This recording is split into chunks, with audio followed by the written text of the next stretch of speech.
लोगों ने डिस्कस किया कि वैक्सीन क्या होती है, वैक्सीन का क्लासिफिकेशन। नेक्स्ट हम कुछ इंपॉर्टेंट पॉइंट्स पढ़ेंगे रिलेटेड टू बीसीजी वैक्सीन। ठीक है, बीसीजी वैक्सीन से रिलेटेड कुछ पॉइंट्स हैं जो अक्सर कर पूछे जाते हैं। बीसीजी वैक्सीन हम किस लिए देते हैं? ट्यूबरक्लोसिस के लिए। ट्यूबरक्लोसिस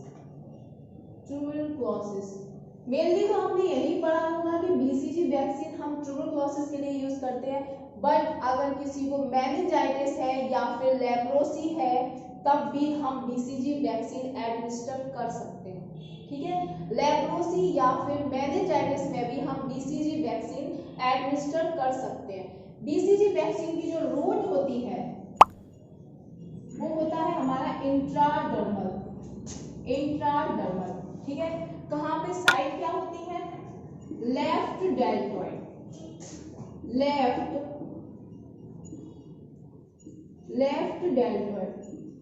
आप ये सोच रहे होंगे कि लेफ्ट डेल्टॉइड पे ही क्यों देते हैं, ये यूनिवर्सली साइड है। ठीक है, अब इसमें क्वेश्चन मत करना कि जो सूरज है वो पश्चिम से क्यों निकलता है तो निकलता है, यूनिवर्सली है। तो वैसे ही अगर बीसीजी की साइड पूछी जाए तो लेफ्ट डेल्टॉइड पे ही देते हैं और ये इसकी यूनिवर्सली साइड है। ठीक है, एंड नेक्स्ट क्वेश्चन पूछा जाता है स्कार फॉर्मेशन। बीसीजी वैक्सीन हम देते हैं उसमें स्कार फॉर्मेशन होता है, वो कब होता है, कितने वीक पे होता है? ये होता है हमारा 6 to 8 वीक। 6 to 8 वीक पर स्कार फॉर्मेशन होता है।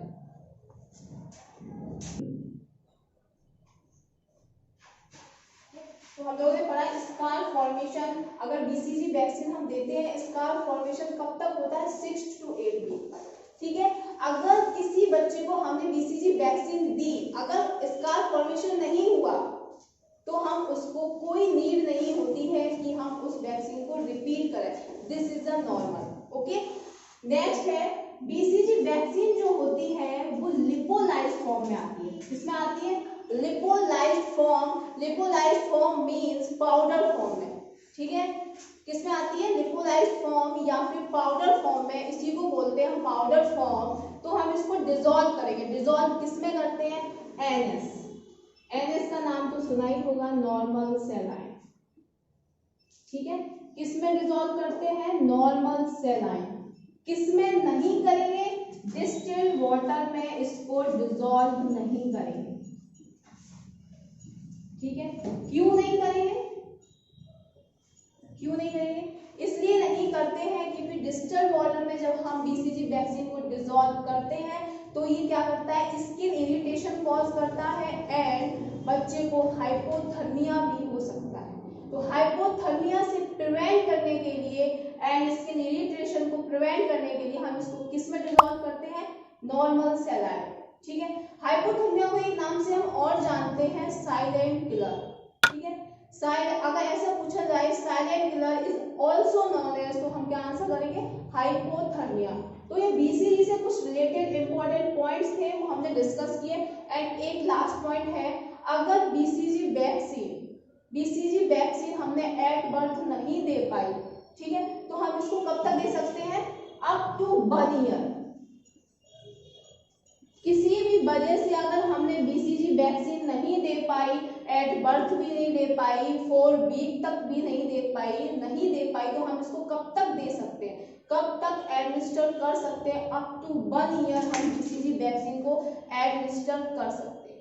ठीक है, तो ये कुछ इंपॉर्टेंट पॉइंट्स थे रिलेटेड टू बीसीजी, ये आपको याद रखने हैं, बहुत ही इंपॉर्टेंट पॉइंट्स है। इसकी साइट, इसकी रूट। ठीक है, अगर डोज पूछी जाए तो एट बर्थ तो हम यूज करते हैं 0.05 ml एंड एट 6 वीक पर अगर हमने बर्थ पर नहीं दे पाई, at the time of birth अगर हमने बीसीजी वैक्सीन एडमिनिस्टर नहीं कर पाई तो हम कब एडमिनिस्टर करेंगे? At 6 week. ठीक है, इसमें क्या होता है? हमारी डोज चेंज हो जाती है।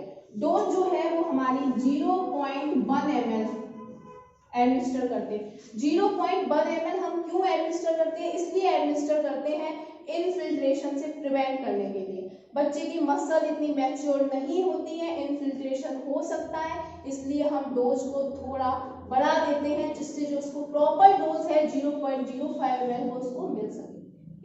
ये थे कुछ पॉइंट्स रिलेटेड टू बीसीजी। अब हम डिस्कस करते हैं नेक्स्ट मीजल्स वैक्सीन। ठीक है, इसके बारे में मीजल्स वैक्सीन इसलिए हम मीजल्स वैक्सीन एडमिनिस्टर करते हैं to prevent from measles virus. ठीक है, to prevent from measles virus. And measles disease को हम अनदर नेम से भी जानते हैं, वो है हमारा नेम रूबियोला। रूबियोला एंड इसको हम फर्स्ट डे डिसीज भी बोलते हैं। First day disease. अगर आपसे ये क्वेश्चन पूछा जाए कि मीजल्स ऑल्सो नोन एज, तो हम क्या टिक करेंगे? रूबियोला। एंड इसको हम क्या भी बोलते हैं? First day disease. ठीक है, इस जो रूट होती है मीजल्स वैक्सीन की वो होती है सबकुटेनियस। सबकुटेनियस कब देते हैं हम इसको? At 9 month with vitamin A.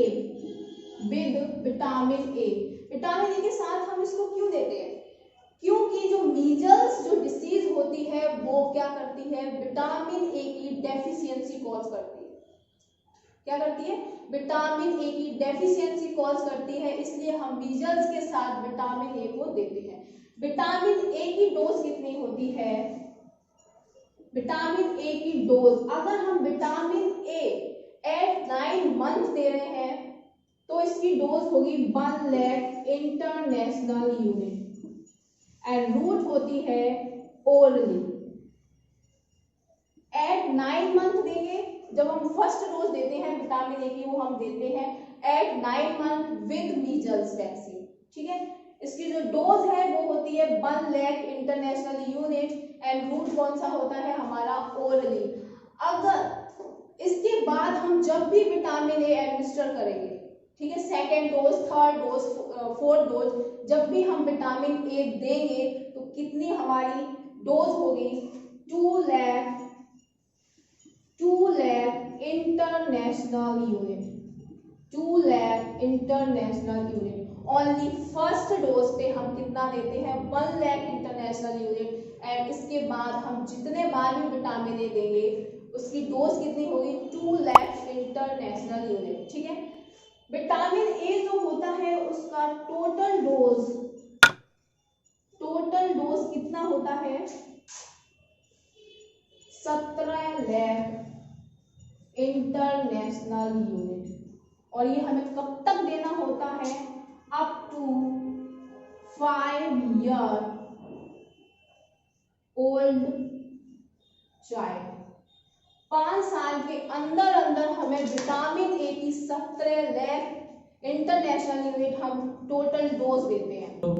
Vitamin ए जब हम देते हैं, विटामिन ए की हमें total 17 lakh international unit dose देनी होती है। तो फर्स्ट डोज हमने कितनी दी?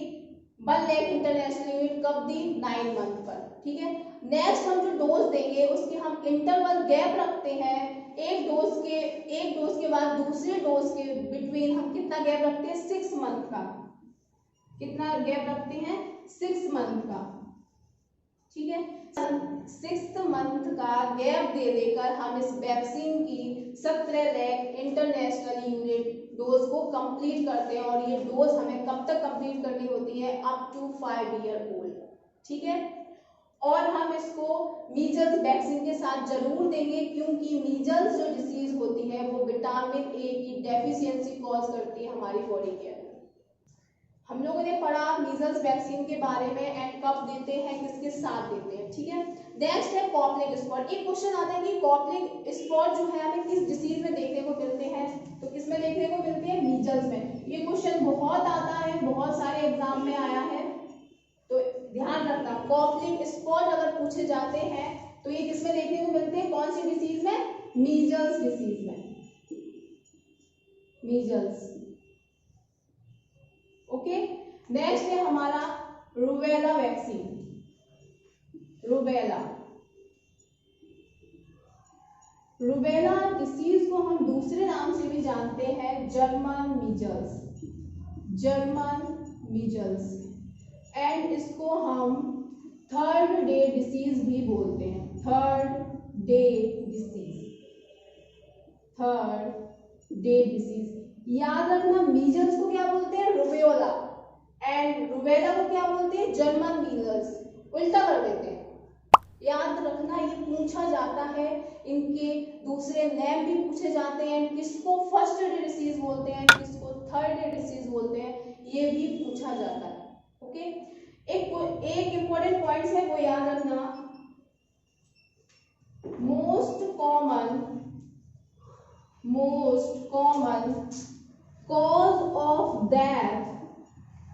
cause of death in children,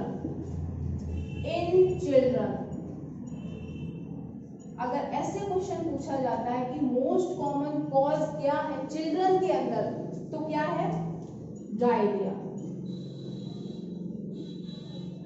diarrhoea किसकी वजह से होता है, रोटा वायरस, रोटा वायरस।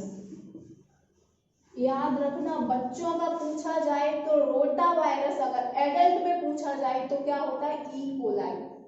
ठीक है, रोटा वायरस हम ओनली बच्चों के लिए यूज करते हैं, रोटा वायरस बच्चों में मेनली कॉज करता है diarrhoea, and E coli cause करता है एडल्ट के अंदर।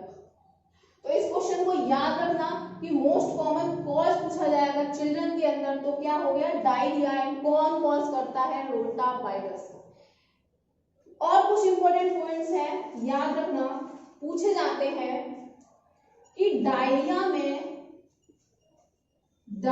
में हमें कौन सा एसिड बेस इम्बैलेंस देखने को मिलता है, तो मेटाबॉलिक एसिडोसिस, मेटाबॉलिक एसिडोसिस। क्यों मिलता है मेटाबॉलिक एसिडोसिस, क्योंकि जो हमारा जो इंटेस्टाइन होता है, जो हमारे जो फूड पार्टिकल्स हैं जो हम खाते हैं, ठीक है, वो मेनली एब्जॉर्ब हो जाते हैं स्मॉल इंटेस्टाइन के अंदर। ठीक है, उसके बाद जो वेस्ट प्रोडक्ट होता है वो कहाँ आता है, लार्ज इंटेस्टाइन में। लार्ज इंटेस्टाइन में आफ्टर एब्जॉर्प्शन ऑफ फूड जो भी वेस्ट मटेरियल होता है, जो फीकल मटेरियल होता है, वो हमारा कहाँ जाता है, लार्ज इंटेस्टाइन में। तो जो स्टोमक की पीएच होती है वो कैसी होती है, एसिडिक होती है, लेकिन जो लार्ज इंटेस्टाइन की पीएच होती है वो कैसी होती है, एल्कलाइन होती है। तो जब भी हमें डायरिया होगा, ठीक है, डायरिया होगा तो जो लार्ज इंटेस्टाइन में जो फीकल मटेरियल है वही तो डायरिया के थ्रू निकलेगा, तो उसकी पीएच कैसी है, एल्कलाइन। तो जब हमारी बॉडी से एल्कलाइन निकल रहा है, जब एल्कलाइन निकल चुका है तो क्या बचेगा वहां पे, एसिड ही तो बचेगा। इसलिए हमें डायरिया में मेटाबॉलिक एसिडोसिस देखने को मिलता है, एंड वॉमिटिंग में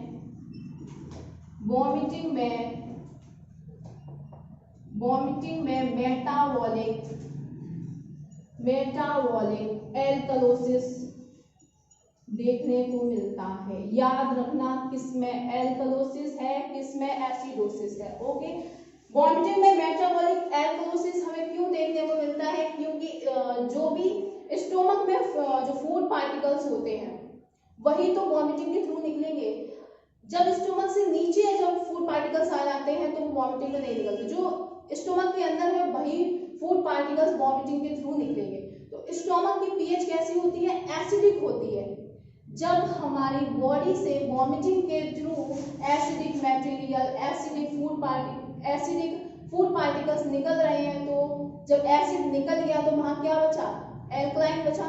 इसलिए हमें वॉमिटिंग में क्या देखने को मिलता है, मेटाबॉलिक एल्कलोसिस, एंड डायरिया में क्या देखने को मिलता है, मेटाबॉलिक एसिडोसिस। मैंने आपको ये भी बता दिया क्यों देखने को मिलता है। ठीक है, थैंक यू क्लास।